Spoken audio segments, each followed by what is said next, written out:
All right, everyone, I think we're going to get started here today.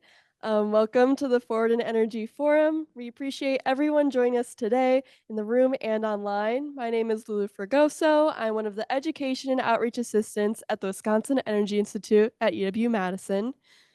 Welcome to those of you who are returning forum attendees, and if this is your first time joining us for one of our events, we're glad that you're here. The Wisconsin Energy Institute's mission is to provide leadership on campus for multidisciplinary research, education, and outreach efforts that accelerate our transition to clean energy systems and solutions. The Forward in Energy Forum is a monthly series that brings together experts both on and off campus for cross-disciplinary dialogue exploring important technical, social, political, and economic dimensions of a wide variety of clean energy innovations and topics. Today's forum is focusing on UW-Madison's renewable electricity goals. We'll explore both the challenges and opportunities of implementing renewable energy on campus, featuring insights from campus experts and student voices involved in innovative, ongoing projects here at UW-Madison. This event is also part of EarthFest, which is a week-long celebration of sustainability and our planet, hosted by the Nelson Institute for Environmental Studies and the Office of Sustainability. You can explore the lineup of events, hands-on activities, and inspiring discussions at earthfest.wisc.edu. Before we get into today's session, I have just a few more announcements for you guys.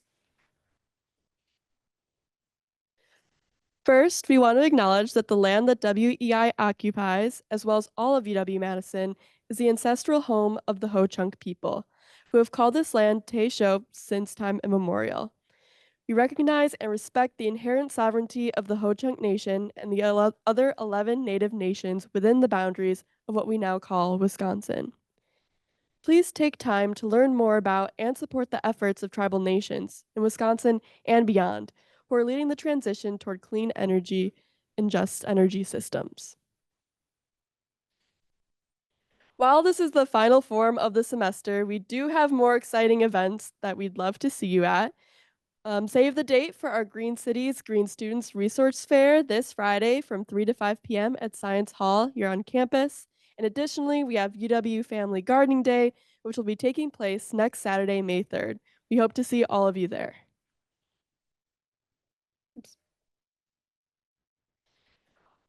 Well, finally, a couple of logistical notes. We'll have opening remarks from our panelists and some Q&A with our moderator before taking audience questions. Folks on Zoom, please submit your questions in the Q&A box. Finally, if you need live captioning, you can toggle that feature by clicking on Show Captions button in Zoom. And if you have any other technical concerns, please let us know in the chat. To moderate today's panel, I am pleased to introduce Josh Arnold. Josh Arnold is a program manager with the UW-Madison Office of Sustainability. He works with campus stakeholders to advance institutional environmental sustainability goals, including renewable electricity and net zero carbon emissions. Prior to joining UW-Madison, Josh contributed to 100% Renewable Madison for the Sustainable Madison Committee and implemented energy efficiency programs for the Focus on Energy program. We are very grateful to have him with us today to set the stage for today's discussion. Thank you. Lulu, thank you so much. Appreciate it. And shout out to Lulu for all of your work for organizing today's event. Good afternoon. My name is Josh Arnold, and also thank you to the Wisconsin Energy Institute, Scott Williams, Allison Bender for hosting us today. We appreciate it. Come on in, welcome. I want to say that today is the 55th Earth Day, and I'm proud to reaffirm that renewable energy and clean energy are continue to be a key piece of our sustainability goals. While we still have a long way to go, I'm going to share a few quick updates about what we've been working on campus, and then I'll be introducing our guest speakers to share about how some of their work. And so I think we could go to the next slide. Thank you, Lulu. Wonderful. So our campus sustainability goals. Last year, we were so proud to release these campus sustainability goals. And as you can see here, these goals reflect a complex institution of higher education. It's not just solar panels and not just compost bins, but today we're going to actually talk a lot about solar panels. Um, and you know that all these goals, they're all interdependent. And we could spend a lot of time talking about all of these goals, which I would love to do, but we unfortunately have a limited amount of time today. And so we're going to focus in actually on the second bullet point and really just the first part of the second bullet point, which is procuring 100% renewable electricity on campus by 2030.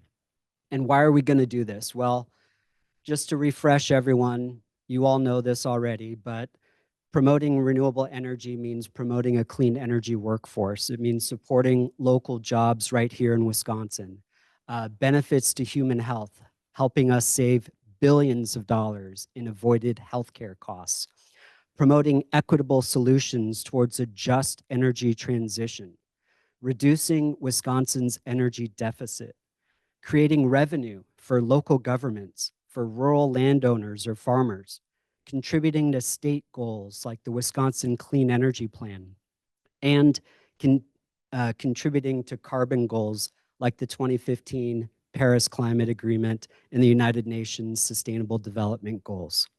And while we do all those things, we're also going to inspire the leaders of tomorrow towards shaping our clean energy future.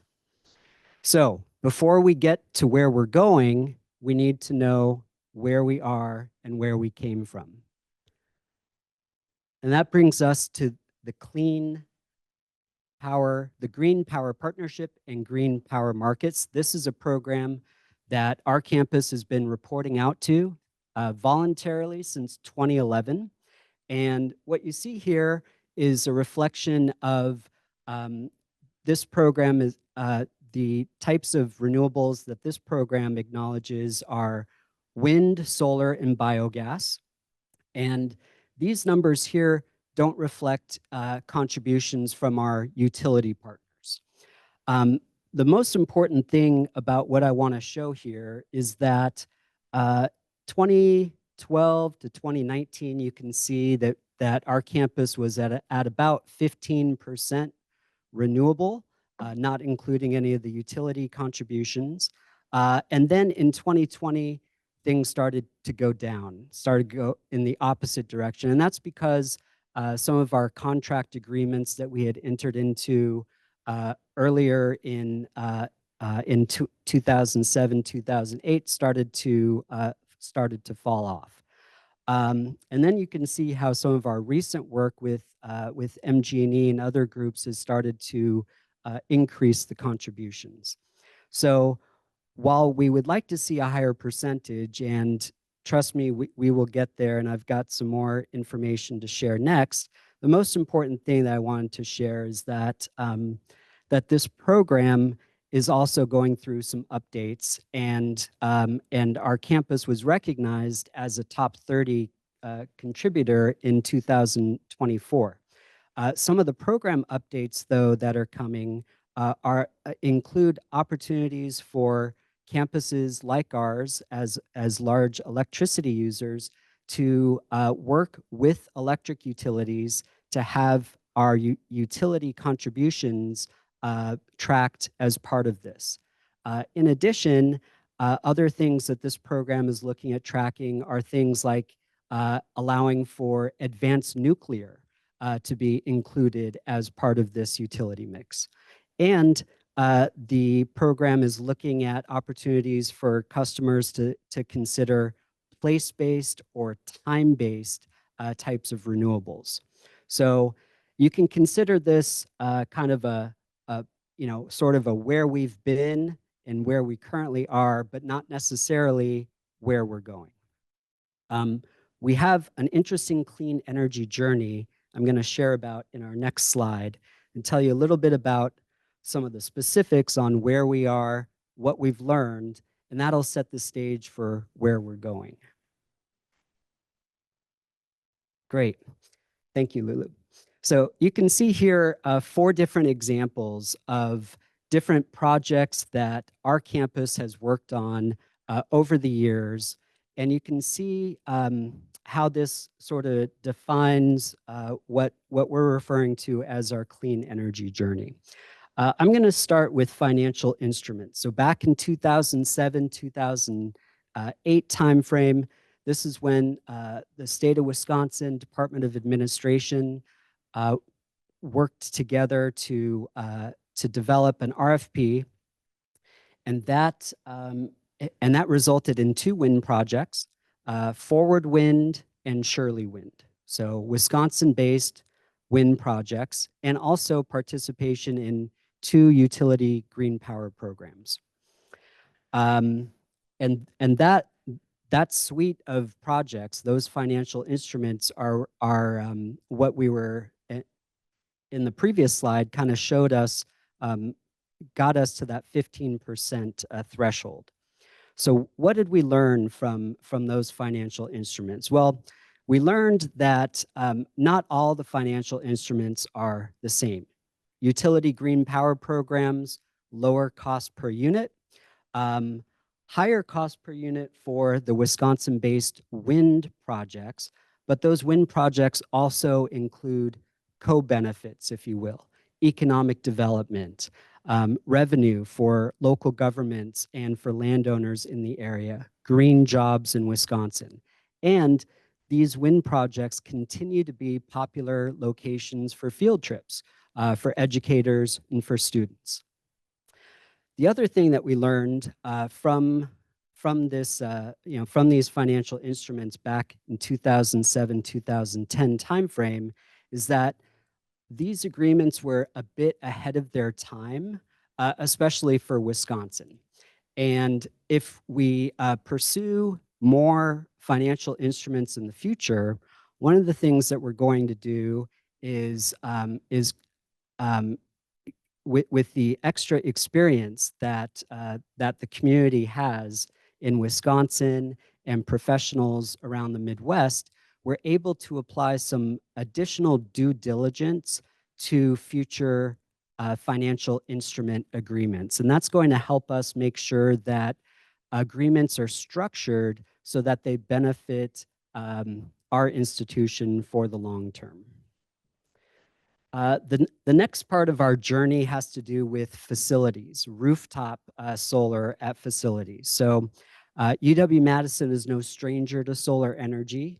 We're the home of the Solar Energy Lab, one of the oldest of its kind in the world. And the building that we're in here right now, Wisconsin Energy Institute, has 26 kW of solar on the roof that was installed all the way back in 2012. We've also installed solar at one of our dining and event centers, Gordon. Um, the photo that you see here is from the Arboretum Visitor Center at UW-Madison. And one of the reasons why this is important to call out is because not only did we install solar on the roof at that location, it was also paired with energy efficiency upgrades. We did a lighting retrofit at that location. And the photo you see here is actually from a celebration about 2 years ago, also during Earth Week, where we had members of different project partners, Green Fund, Office of Energy Innovation, Friends of the Arboretum, Solar for Good, which was funded by both Renew Wisconsin and the Couliard Solar Foundation, as well as Focus on Energy and Madison Gas and Electric. All of those groups, all of those partners helped make that project a success. And we've also learned that, so rooftop solar is certainly possible, but there's probably limited opportunities and it's complex. We've got a lot of barriers on our campus. We've got complex facilities and a lot of people, a lot of facilities and a lot of construction and installation needs to be aligned in order for rooftop solar to work. But Eliana will be talking a little bit more about a study that we did to further explore the theoretical potential for rooftop solar on our campus. Other opportunities that exist for rooftop solar, though, are to align installations of rooftop solar with roof replacements, and also look into innovative financial opportunities, such as leasing rooftops for solar or doing fundraising like adopt a solar panel. We've also done some early work on exploring how solar panels might work as a canopy over parking structures on our campus. Lots of opportunities. In addition, our panelist Liz will be talking about new construction standards that are in place thanks to the work at the UW system. Our next journey is utility programs. Utility programs like this currently account for about 5% of our campus electricity, and our proof of concept is working with Madison Gas and Electric on the O'Brien solar fields. The snapshot you're looking at here is actually a snapshot of UW students and staff learning firsthand from several Badger alumni who had key roles in developing the O'Brien solar fields. And this project is located down in Fitchburg, Wisconsin. Madison Gas and Electric developed a program for business customers that was the first of its kind that was approved by state regulators in the state of Wisconsin, where business customers could essentially subscribe to some of the output of that solar field and receive some of the financial benefits from monthly electricity settlements. And our campus, UW-Madison, is an anchor tenant at that project. So some of the key takeaways from that project: O'Brien is close by our main campus, so it makes it a convenient place for research and education. And projects like this kind of bring us closer to our clean energy goals while bringing our students closer to clean energy. And it's one of the best field trips of the summer for them.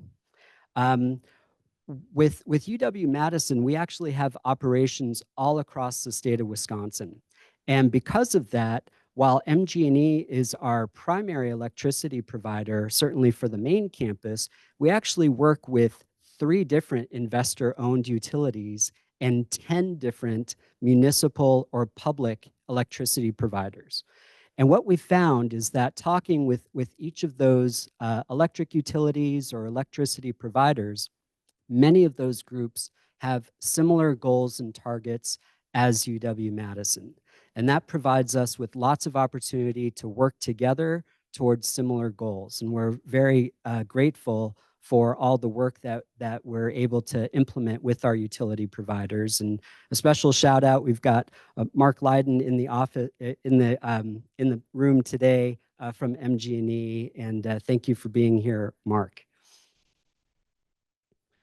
So last on our journey for clean energy has to do with outlying properties. Right now, outlying properties can contribute about 0% of our clean electricity, but it won't be that way for very much longer, because our first pilot project at the Kegonsa Research Campus will be coming online later this year. Our proof of concept here, Kegonsa Solar, a 3-megawatt solar array that is part of Alliant Energy's customer-hosted renewables program. In this program, Alliant Energy partners with customers to host an Alliant Energy-owned solar farm or other renewable source in exchange for a monthly lease payment. So this is external revenue that comes in to our institution. This is a 3-megawatt solar array, and it's designed to be a living laboratory to advance knowledge and education, combining solar and agricultural research and activities together. The other thing that we're excited about with this project is the amount of electricity that's being produced, or that will be produced at this array, is about as much electricity as the facilities right next door at the physical sciences lab that those facilities consume. So key takeaways from outlying properties. Within Wisconsin, outlying lands have the potential to contribute to campus sustainability goals, but we have to be careful about how we explore land leases for solar or wind development or biomass or other types of sources. To advance that discussion, we've worked with researchers on our campus, and we've actually assessed over 19,000 acres that are managed by UW-Madison on behalf of the Board of Regents. And our next step is to further explore whether any of those other locations might be suitable locations to replicate projects like Kagansa, either at the same size or different size. When fully built out, there's a lot of potential there that we could fully explore. So with our clean energy journey and looking back at where we've been with our EPA Green Power Program reporting and thinking about our clean energy journey, this is an initial forecast of what of the direction of where we're headed. And what you can see here is that while we still have a long way to go, thanks to working with our utilities and the work that our utilities are doing, we're headed at least in the right direction. We do have a significant challenge, though. By 2030, we have a forecast gap between 35 to 40%, give or take. But we do have lots of opportunities to fill that gap. Some of the projects that I just described and other things that we would be excited to talk more about, and opportunities that our panelists are going to be talking about now. While there's probably not one single option that's going to fit our clean energy future by itself, we feel like as an approach going forward, what we would propose to do is build a clean energy portfolio.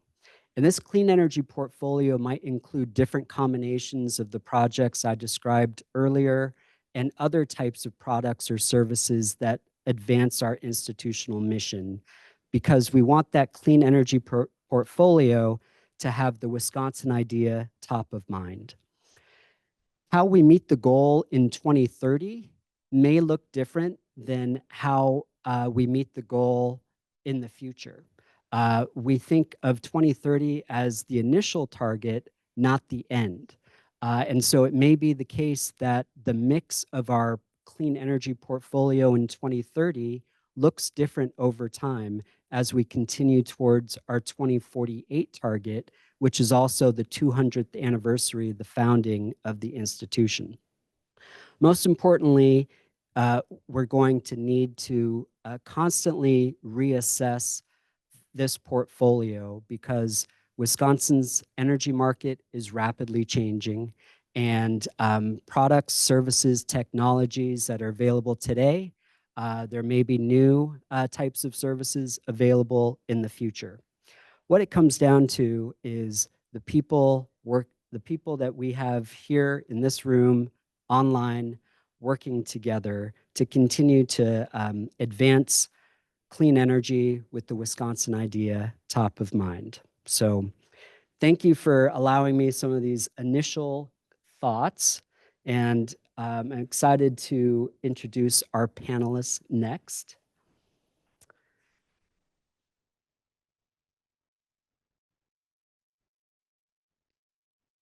I'm going to hand it over to our first speaker, Liz Davey. And Liz is a sustainability coordinator in the Universities of Wisconsin Office of Capital Planning and Budget. Liz and I have the great fortune of working very closely with Liz. And in this position, Liz supports sustainability initiatives not only at UW-Madison, but also at the 13 different UW universities. Previously, Liz led environmental sustainability programs at Tulane University in New Orleans. Liz. Thanks, Josh. And wow, what an honor it is to be on a panel at UW-Madison on Earth Day and the 55th anniversary of Earth Day. let me explain a little bit about Office of Capital Planning and Budget. It's the office within Universities of Wisconsin Administration that provides oversight and support to campuses as they do repairs, renovations, design and construction of new buildings. So we have 2 sustainability coordinators located there. We've been there for about 2 1/3 years because it's a really important place for decisions about buildings and infrastructure and energy use on campus.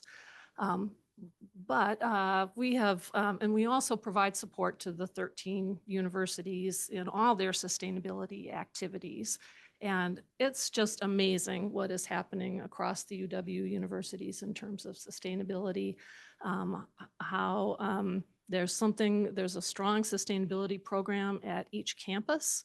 There's a staff person at almost every campus working on, there's a point person for sustainability at every campus. A lot of student engagement. And then really importantly, as Josh mentioned, a lot of collaboration. Everyone really works together.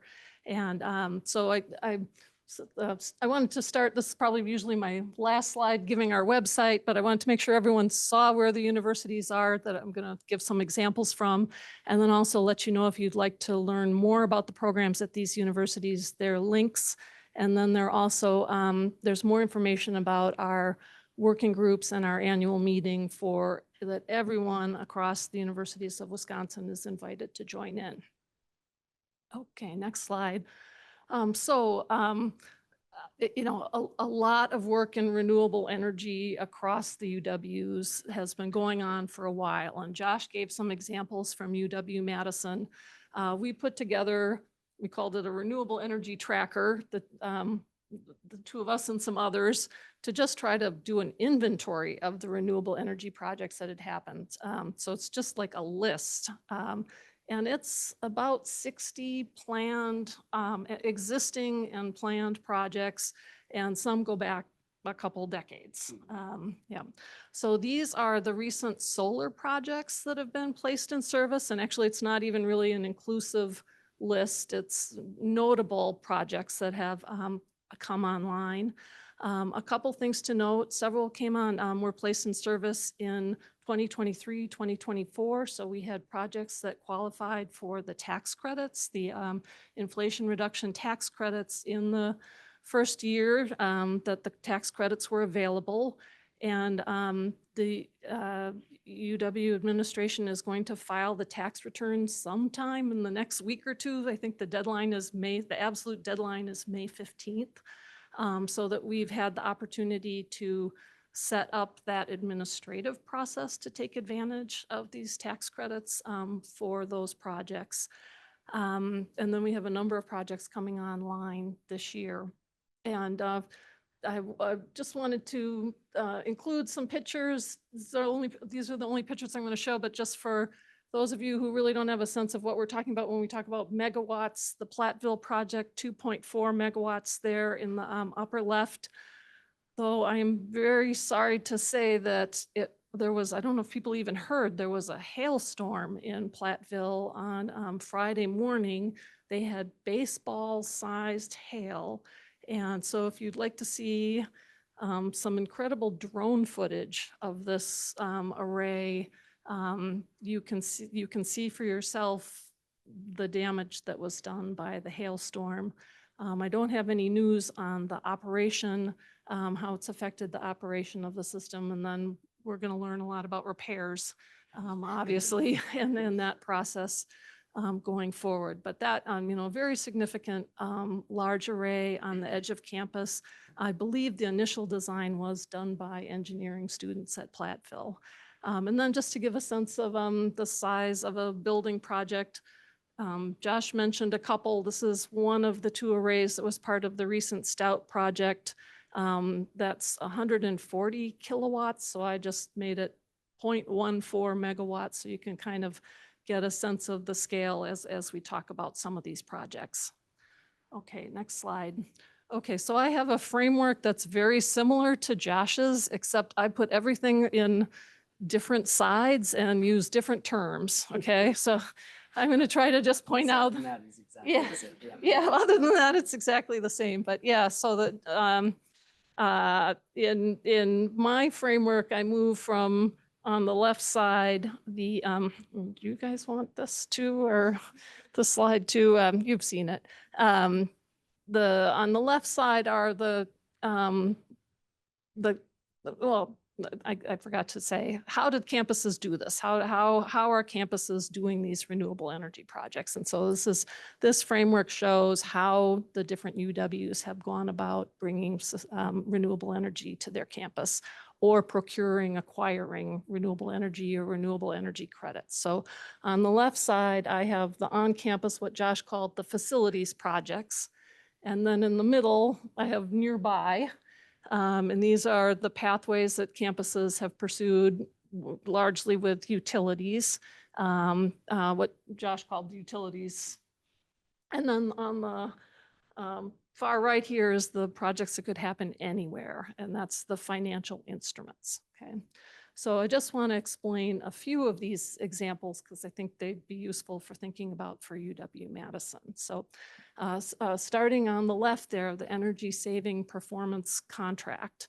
So of course, energy saving performance contracting is a really common way to finance energy efficiency projects. You're basically borrowing the money for the project, and then you're doing the, you pay back that money with the energy that you save on your utility bills over the next however many years. So this is in the state of Wisconsin, there is actually a program set up by the state for state agencies and universities to do that. And there's a bucket of money that can be borrowed to do these energy saving improvements. The kicker is that the payback has to be within 16 years. So the energy savings have to pay back the project in 16 years. So UW-Madison has used this program extensively for energy efficiency improvements.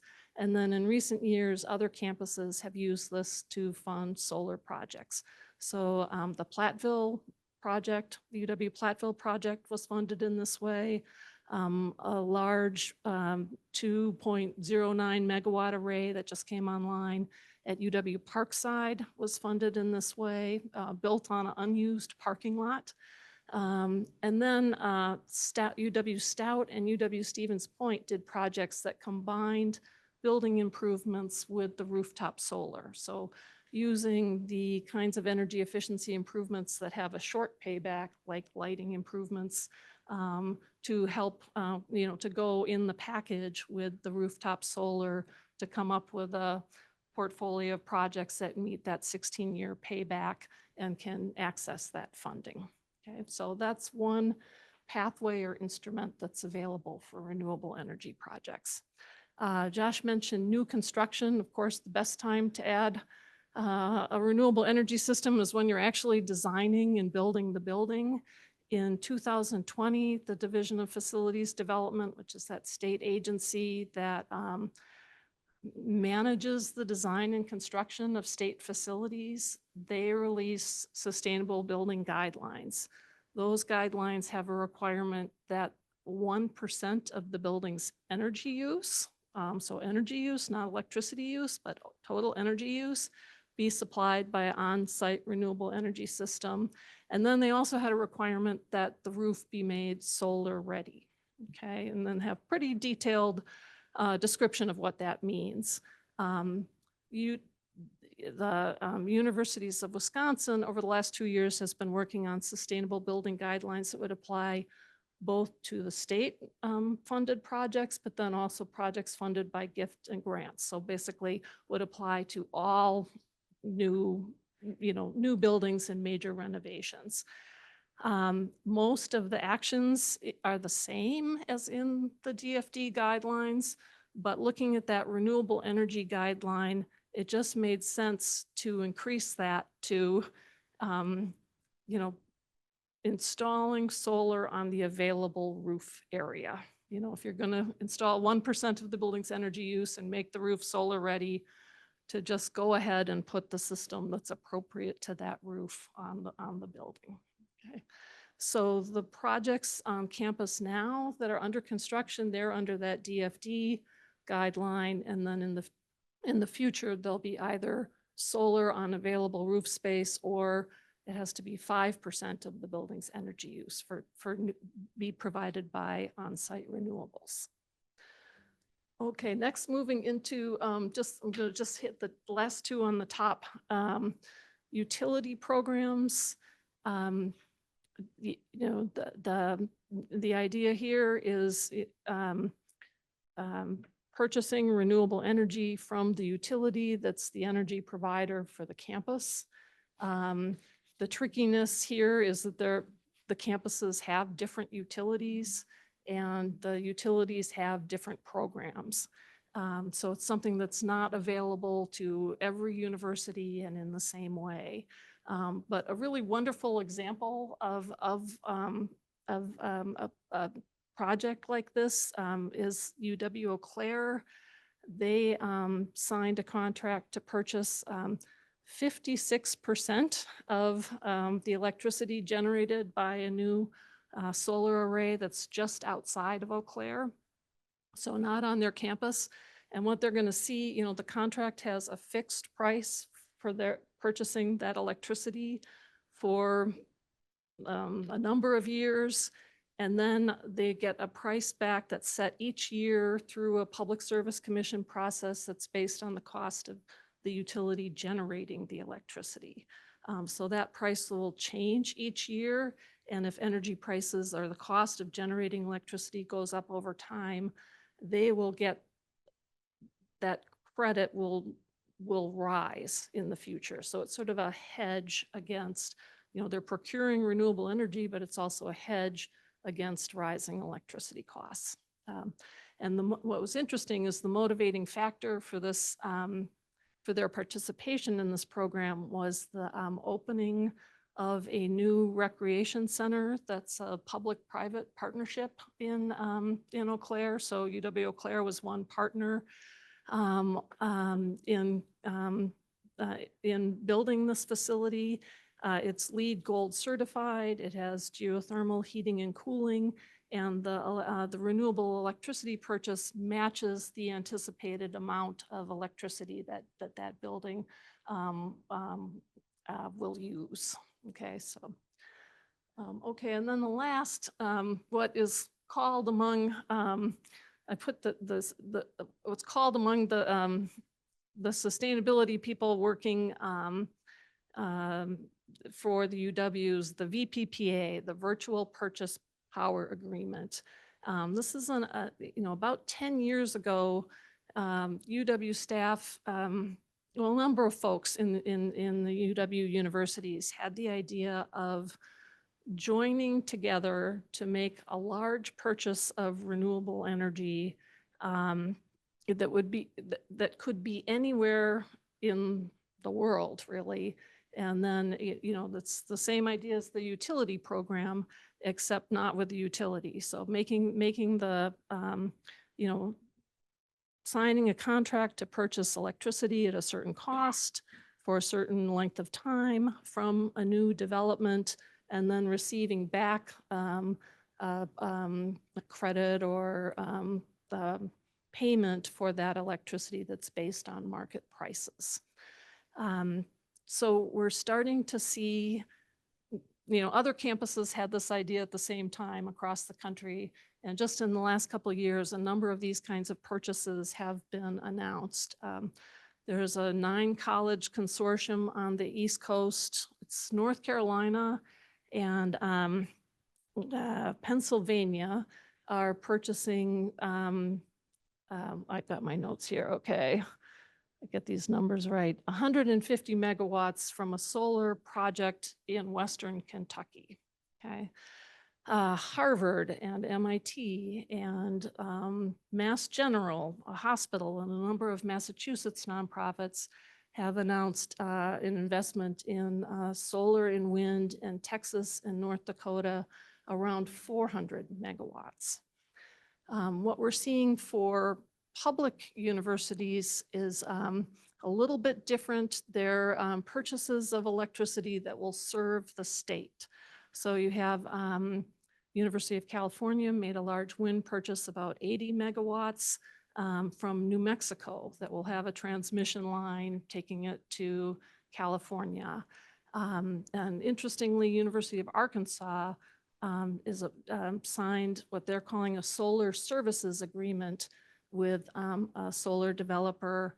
They will purchase electricity from that's generated by, I think it's 18 different installations that will be built both on land owned by the developer and land owned by the university.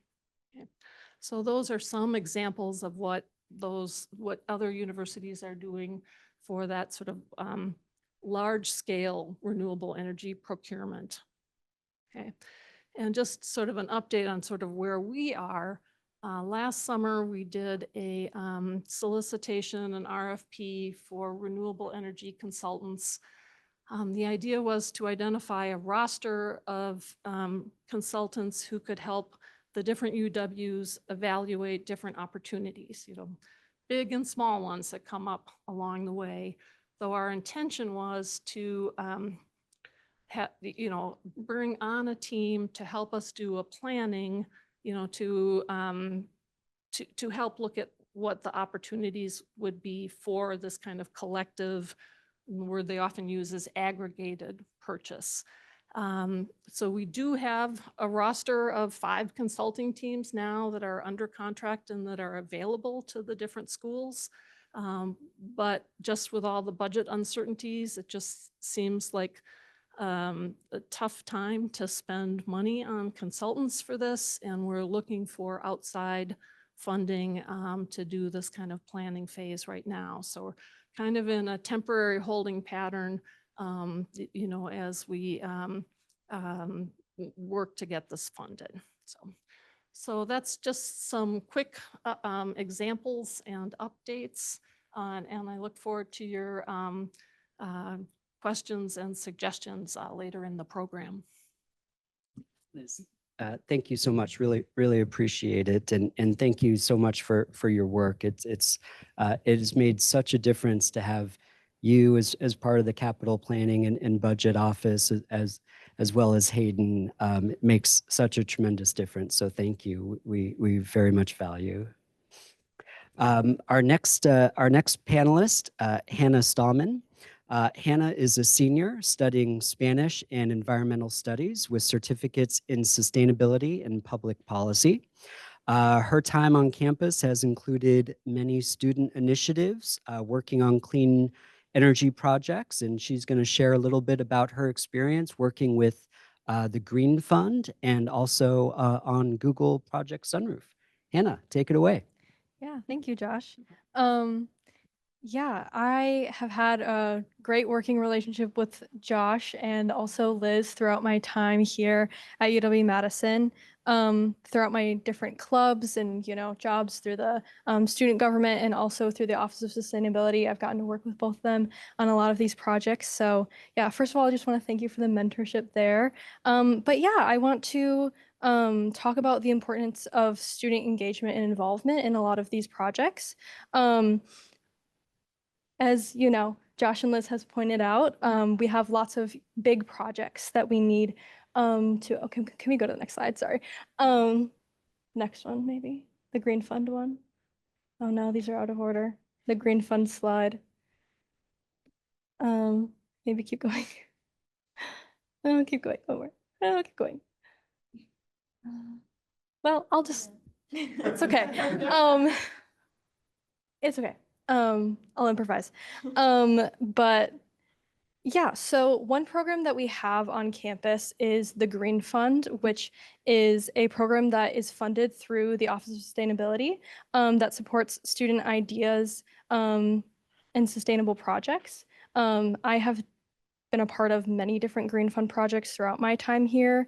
Most of them have been, smaller projects, mostly focused on electrification.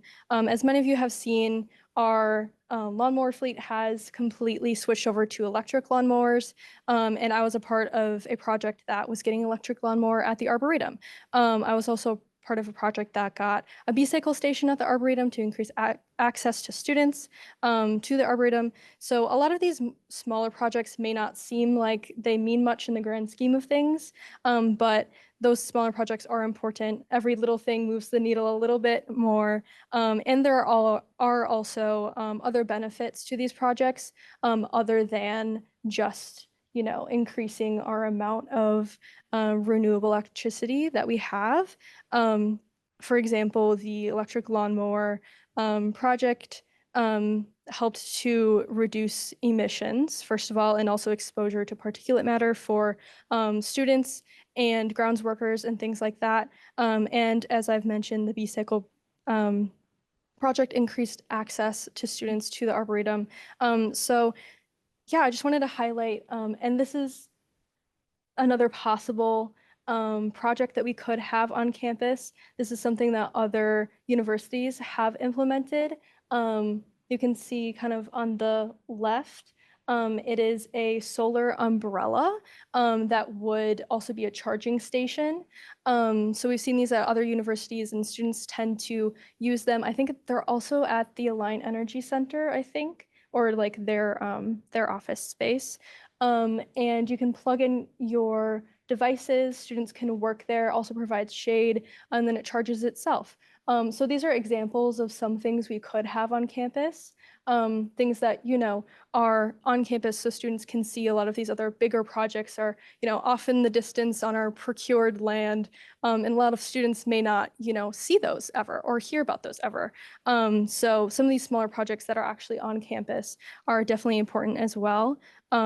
There have been efforts to have more communication about these, about these larger projects that we've been doing as well. I am also on the student intern team at the Office of Sustainability, and we do have a podcast team there who has made a podcast about the Kinganza Center. And then also that we have a communication team and an education outreach team that works with students a lot and publishes lots of articles about these different projects we have going on. And then the education outreach team, which is a new team this year that I'm on, our main focus is to connect with students and student orgs and help to create those relationships to support them in doing projects like this of their own.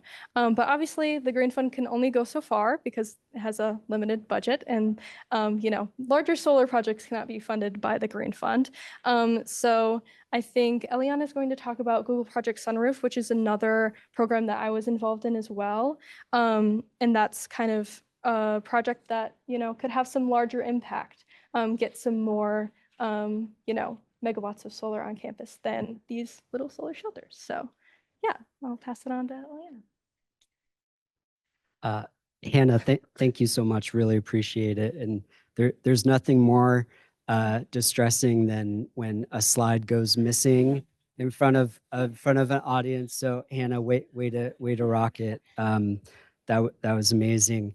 Eliana is next. Eliana Burnett is a junior majoring in chemistry with a certificate in sustainability at UW-Madison. She is the energy team lead of Helios. And Helios is a student organization founded and focused on sustainable energy for campus. And Eliana, take it away. Thank you. Thanks for the introduction, and also thank you for the invitation to be on this panel. So I'm part of, can we do the next slide, please? I'm part of a student organization, Helios, and we've been a part of a lot of different campus projects with the Green Fund, as Hannah explained, and with other campus partners. So one of those is, actually, sorry, I think these were also out of order. Can we go to the 2 slides forward? Yeah. One of those was the solar bus shelters, which you could see on the screen and you maybe have seen around campus. So for these, several years ago, the Helios team worked to figure out the solar potential of different different bus shelters on campus, and then worked to figure out what the energy production would be with these different panels that had to be curved in order to fit on the on the bus shelters, and then this energy is then used to power a little screen that has like updated information on when the buses are coming, which is really cool to see. And Helios has also been involved in a lot of other projects with the Green Fund.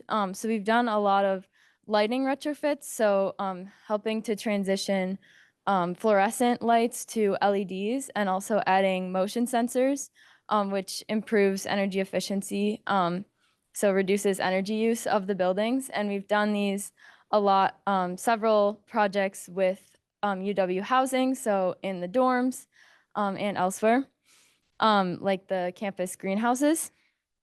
And we've also done several appliance projects, so trying to get more efficient appliances, especially in some of the kitchens on campus.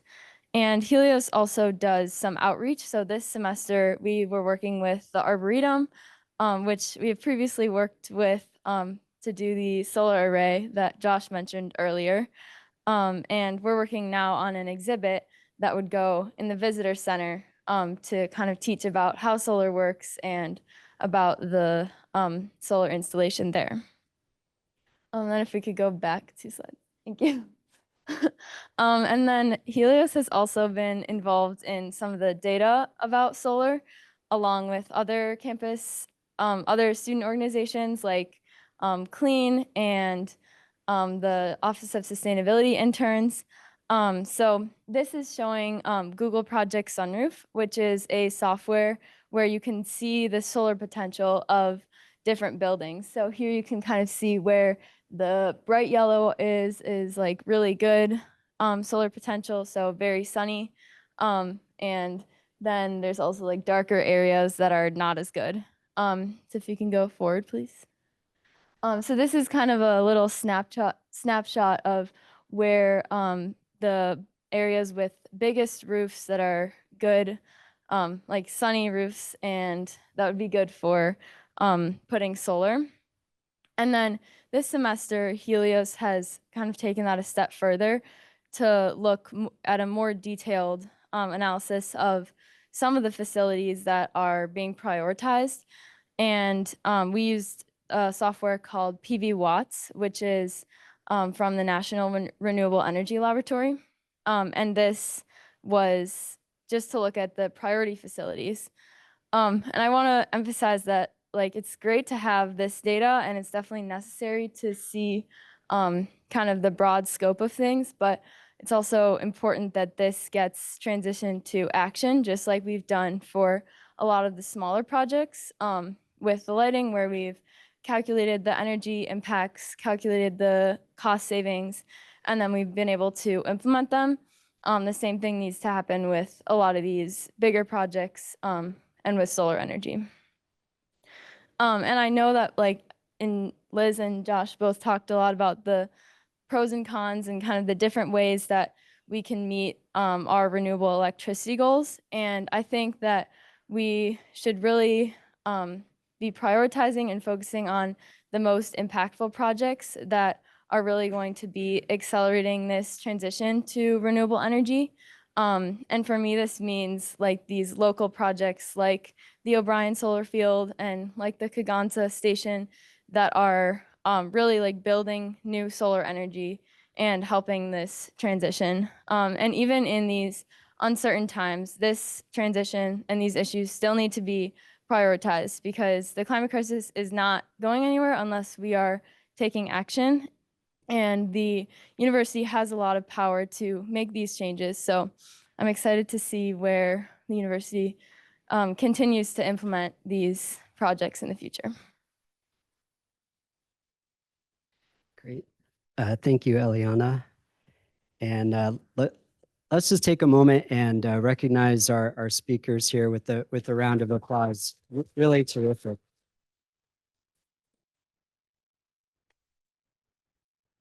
Thank you all very much. So next we will transition into our audience questions and panel discussion. And so we'll ask for some of the help from Lulu and maybe Scott or Allison or folks. So if you have a question, you can kindly raise your hand and one of us will come around with a microphone so that folks online can hear your question. And we did receive a few questions from people who registered for the webinar. And so I'm going to start with some questions that have already been submitted. But if anyone in the audience has a question, please do raise your hand. I see there's a question in the back there, and we'll be sure to get to you as well. So one of the questions that we received is from State Senator Robert Cowles. Thank you so much for your question. And the question is, please share about how UW, and I'm paraphrasing here. The question is about how UW is working with Focus on Energy to reduce energy waste and demand. And I also do want to take a moment to shout out our Focus on Energy advisor, Joe Kotwitz, who's in the audience with us today. Joe, we are so grateful for all the work that you do to help us with Focus on Energy, and so thank you very much. So with this question, we're going to take it in two parts. Hannah's going to share a little bit about some of the work that especially student-led, and then I'll share a little bit of supplement to that. So Hannah? Yeah, so through my work at the Office of Sustainability and my student orgs, we have participated a lot in the Focus on Energy Energy Saving Kit Higher Education Challenge.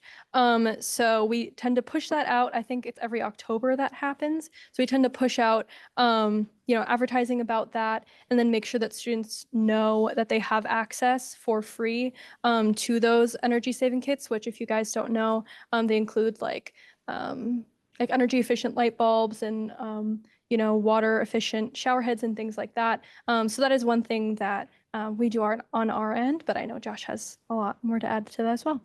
Sure. Hannah, thank you. And yes, we in fact have a whole team, not only within Office of Sustainability, but several teams throughout the university that work with Focus on Energy in a variety of capacities, everything from energy design assistance. So for our new construction projects, are working with Focus on Energy to help make sure that those projects are as efficient and effective as possible. And as Liz mentioned, several of those new projects are planned to have solar. So projects like College of Engineering, the Morgridge Hall, Levy, the Letters and Science building, and others are planned for solar.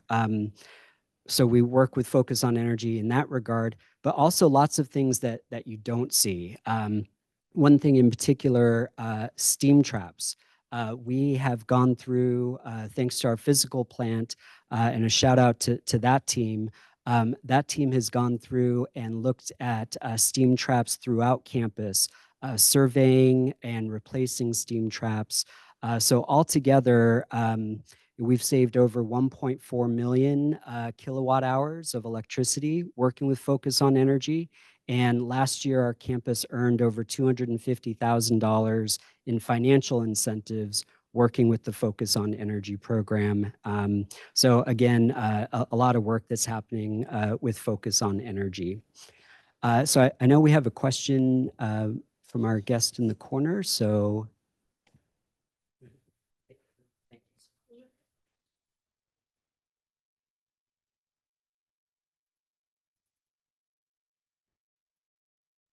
thank you very much.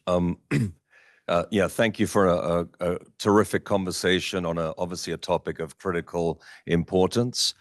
Maybe one comment first and then a question, if that's okay, or comment/question.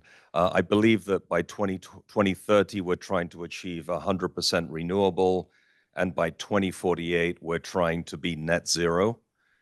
And so not to be semantic, but is the goal here carbon-free energy, or is it renewables per se?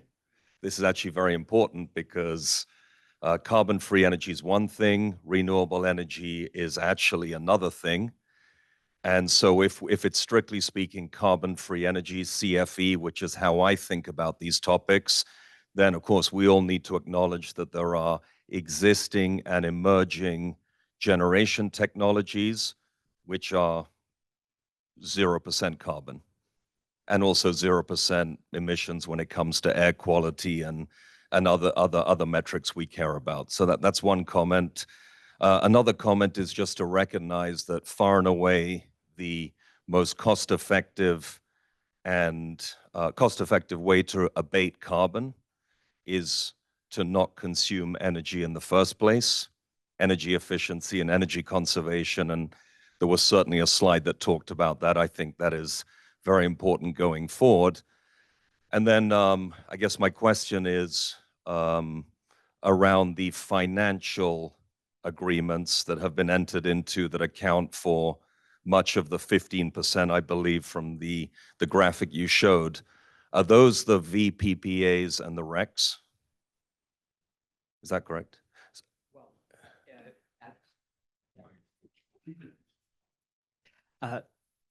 uh, thank you very much for the questions and the comments. So in terms of the graphs, so from 2012 to 2019, the majority of that was from the state of Wisconsin renewable energy credit projects that I was talking about. So the financial instruments. Okay, and so but the VPPAs and the RECs, are they in that category? I would put those in that category. Which yes. means that it was a financial swap or a contract for differences. It wasn't a physical energy purchase. Is that correct? Correct. Right. Yeah. So there are two wind projects, Shirley Wind and Forward Wind, and those were agreements with utilities where the state received the renewable energy attributes from those projects, while the utilities actually got the electricity and the grid benefits from those projects. Thank you. Mm-hmm. And to your other points, I would like to just to share some information that we have prepared. So in terms of the energy conservation, and absolutely we agree that the cleanest electricity is the electricity that we don't use. One thing that we don't always shout out, but we should, our utilities and energy management group, the group that manages our campus utilities, they have reduced energy use intensity on our campus by 29%, according to their metrics there. So that's significant. And absolutely, there is lots of amazing work that's going on around campus that is not always recognized, because a lot of times we don't see that work, the work for energy efficiency or optimization or other things like that. So certainly lots of work that lots of people are doing. Very much appreciate it. It's megawatts. Negawatts. That's right. That's right. Wonderful. Wonderful. Question. Thank you for this presentation. And I wanted to give a shout out before my question to Helios. When I was working for Renew, I had the pleasure of working with that group, which was instrumental in putting all the solar that sits now on the rooftop of Gordon Commons. That did not come from the state, that came from UW students. So that's, and that was, I think, the only solar PV project that was added to the campus all through that dismal period known as the Walker years. Thank you for that. I have a question based on a slide that you showed pretty early on where it's UW's renewable energy percentages, I think it was 12.4% currently. And we're going to put that in perspective because when on the left side of the bar chart, you had what the renewable content of the host utility, MG&E, which at that time was like 1% or 2%. And now in 2024, MG&E's renewable energy percentage is 25% or higher. So this leads me to a question, which is how are you going to account for the increasing renewable energy percentages that are just in there in the utility mix? And so how does the other actions get layered on top of that? Michael, thank you for the question. And Lulu, if you're working with the slides, if we could maybe go back to that green power. Yeah. So Michael, I think that's what you were talking about in terms of the percentage. And yeah, just to be clear, this only includes projects that I should say this does not include utility mix contributions currently for this program. As I mentioned, this program is currently, they've recently announced some updates for this program. And one update that is significant is that they are introducing a pilot program for customers who have very progressive utilities that want to work together to explore opportunities to measure and verify and certify the renewable content of the utility fuel mix, essentially for purposes of tracking through this program. So that's something that could be explored. We could explore that with any of the 3 investor-owned utilities that we have, or any of the 10 municipal or public utilities that we have. What does that look like? To be determined. There could be a independent third party that could come in and with permission, with data that's shared, could do a independent third party measure and verification. There's already reporting that investor-owned utilities submit to the Public Service Commission. So that could be a starting point. So I think there are a variety of ways that we could potentially explore that if we have groups that are interested in collaborating with us. And so I think that could be a way that Madison could lead again in terms of innovation and having that information tracked and measured through the program. So that could be an area to explore.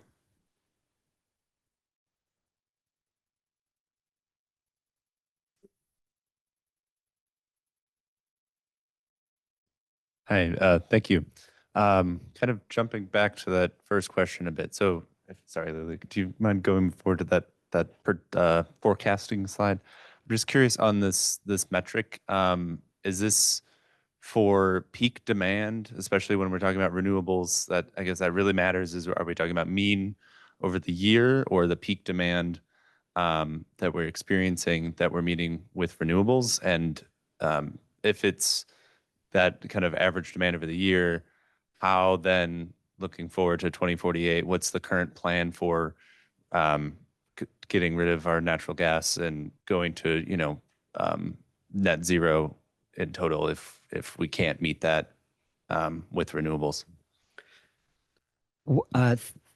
Thank you for the question.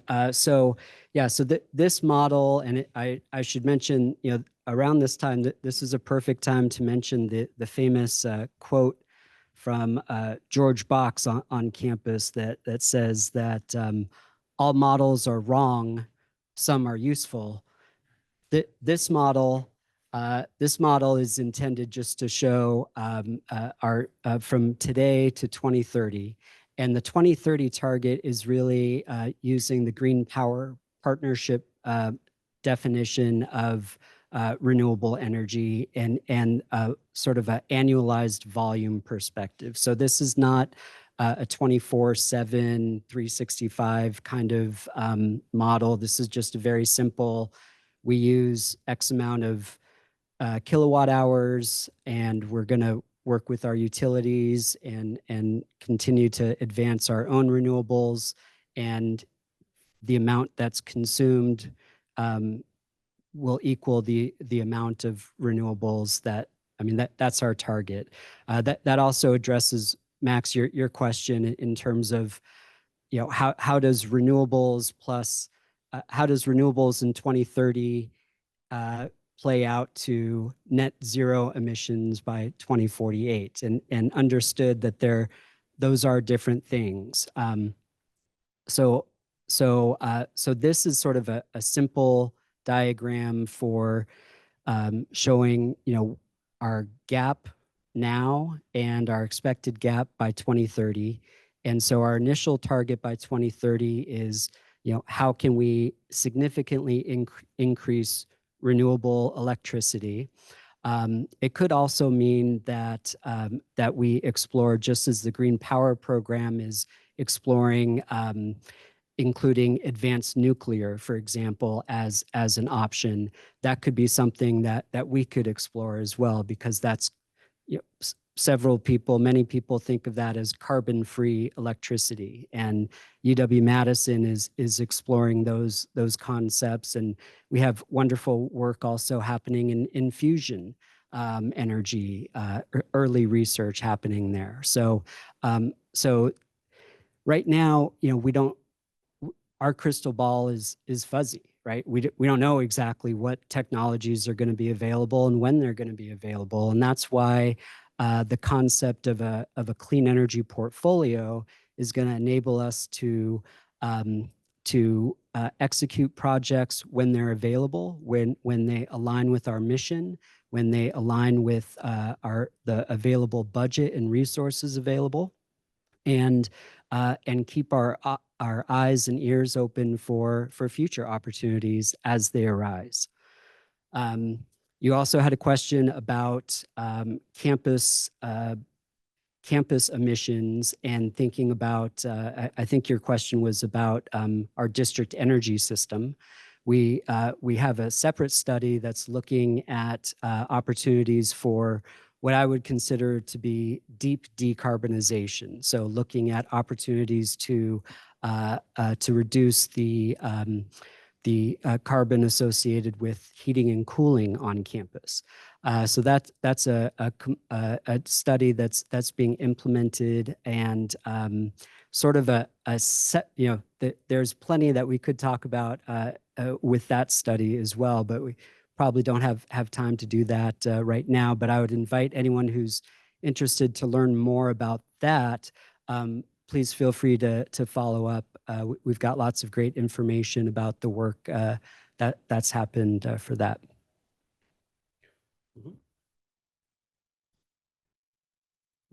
Thanks. Hi, Josh. Hi, Liz. Congratulations, students, on the work you've done so far. I confess to be just confused by the taxonomy here. We sort of say renewables equals zero carbon. We sort of say a financial credit equals the equivalent of a kWh produced. So that's on me. I don't get this taxonomy, and I think we as Wisconsin could help improve the taxonomy around this a little bit in plain English, so people understand it a little better.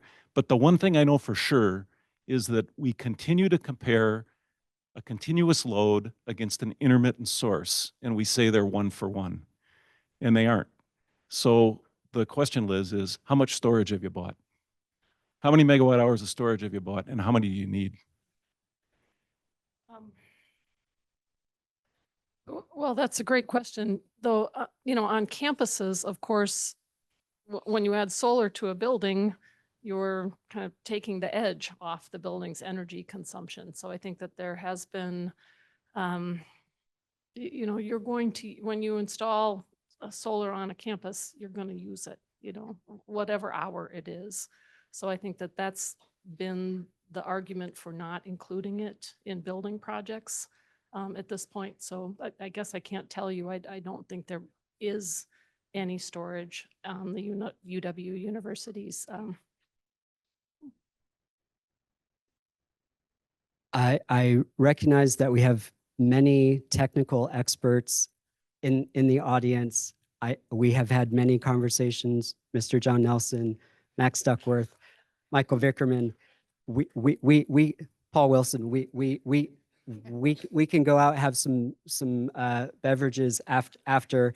Let's also just, we did have some other really important questions from people online, and who submitted questions in advance. And so I would like to just kind of, lower the, well, I guess I'd like to just return to some of these questions that we received.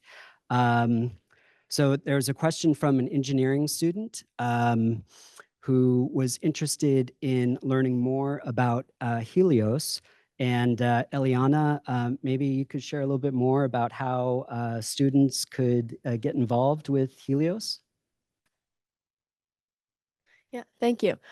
So Helios has two teams. One is the energy team, which works more on kind of the implementation and a lot of these green fund projects.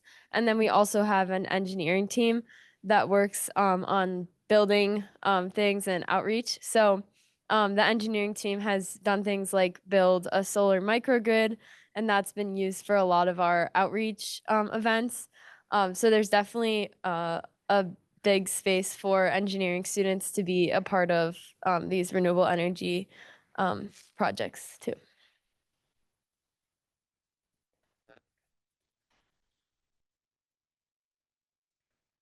And we received a question. This is a question based from Heather over in Stevens Point. And Liz, this might be a good question for you. Heather asked, and I'm paraphrasing here again, how are UW colleges around the state working together to support renewable energy goals? And I know you've talked a little bit about this in your slides, but maybe you could share a little bit more about some of our working groups and other things like that. Sure. So there's a really well-developed, well-functioning collaborative structure between the different UWs. So there are working groups in different sectors of sustainability. There's an energy and climate working group.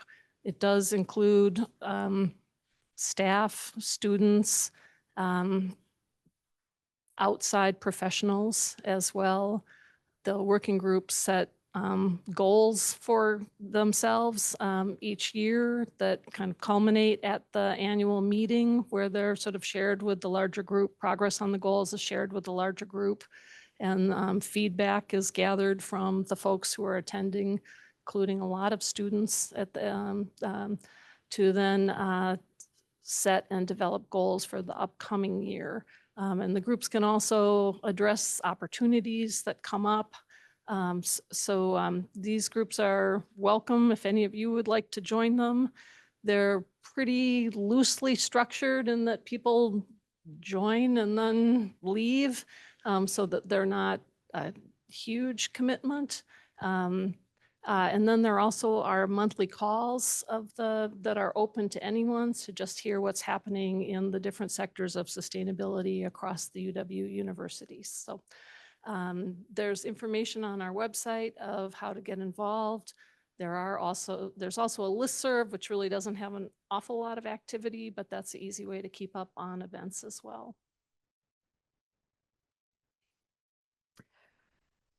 More questions from our audience or online?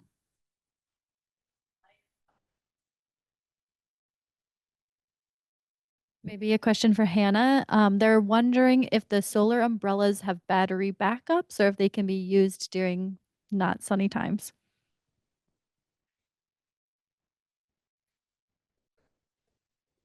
So the solar umbrellas that we're featuring here, and I should give a shout out. The company that sent us these examples, and these are just things that we're exploring. We're not for certain that we're gonna implement, but the company that sent us that information, and Lulu, I'm wondering if maybe we could advance that slide. Thank you so much. Yeah, so the company that sent us these amazing images, and I should also mention other campuses don't implement the Wisconsin logos. They have their own logos, but the company is called Enerfusion, and they're based over in Michigan. And they have implemented these types of projects at other campuses. And I, for one, am just very jealous of these other campuses that have these cool things. The question was about storage, battery storage, and yes, the solar umbrella does have a battery storage at the base of the system there, and there's actually there is a solar umbrella, a solar picnic table just off the bike path. Outside the Atmosphere building off campus, if you want to go and take a look. It's not a Wisconsin one. It's branded for the Atmosphere apartments. But if you're on the bike path, you can check out one of those in person and see for yourself.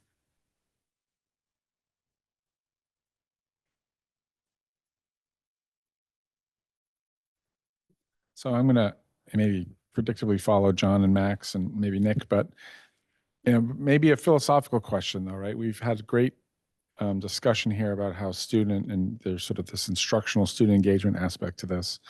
And I think UW in many respects and the university system, universities of Wisconsin, is showing some leadership in doing some of this, the solar installations and things like that. But at some point, as we get deep penetration of these technologies, it's going to be harder to do it. And there's a leadership opportunity to look at how we can be a model for how society at large should be embarking on this. As a first mover, we get the easy, low-hanging fruit. And at some point, there's a certain degree to which we make it harder, incrementally in the long term, for other people to follow suit.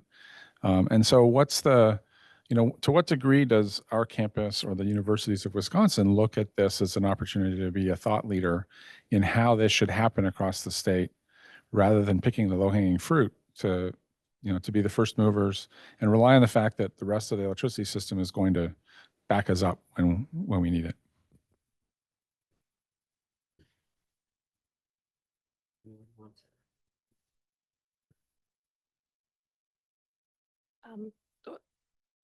This is red. Does this mean it's out of the battery or things? Yeah. Well, with the kinds of projects we've talked about here today, the answer that doesn't quite jump to mind is around these projects. But we have Jim here. I think of there's been some really nice work.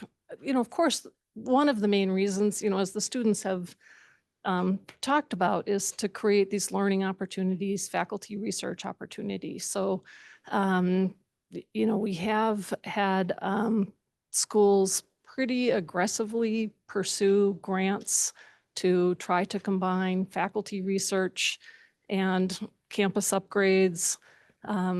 It's pretty tricky to pull all of that together, but I think, that's kind of, that's the larger goal, is that idea of the campus as laboratory. So, how much can we connect the different thinkers on our campus? It would be shocking to the outside world how hard it is to connect someone in one department with someone in another department. And then facilities and academics are completely different worlds, and sustainability is actually really unique in that it tries to build those bridges between all the different people who are contributing work and knowledge on the campus. So I would say it's happening more in other areas, and it's a goal. A lot of times grants get us to pull people together and push us to that edge. But it's an important goal to keep in mind. And it's important to have a forum like this with faculty here to hear from, what should we be paying attention to, and what do we need to put on our radar. Yeah, I mean, just to add to that a bit, I would say that there are resources that we have on campus. There's also limitations that we have, but I think one of the biggest resources that we have are the people. And that's kind of how I started my comments, and I think that's sort of how I might be thinking we're kind of getting towards the conclusion of the comments as well, is that if we can all work together, we've got smart people on this campus, we've got smart people in the community who care deeply about our goals and our progress and our standing in the community, in the state, in the country, in the world. And when we're all working together, there's nothing that we can't do if we're all aligned. And so, that's an invitation for any of the folks who are here in person or online. Please get in touch, follow our newsletters. We'll be sending updates, but there's lots of opportunity to contribute. We don't have all the answers sitting up here. We want to have these discussions, and we invite the tough questions, and we invite the ways to continue to make it better. So, Lulu, do you want to wrap us up?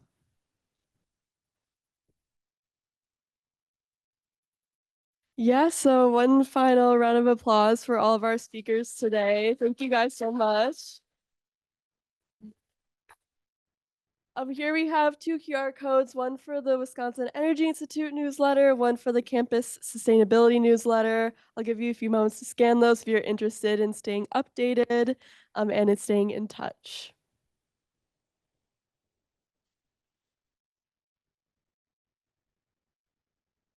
And then we also have a QR code here to help us improve for our future forums. We really value your feedback. Thank you so much for joining us today, and happy Earth Day.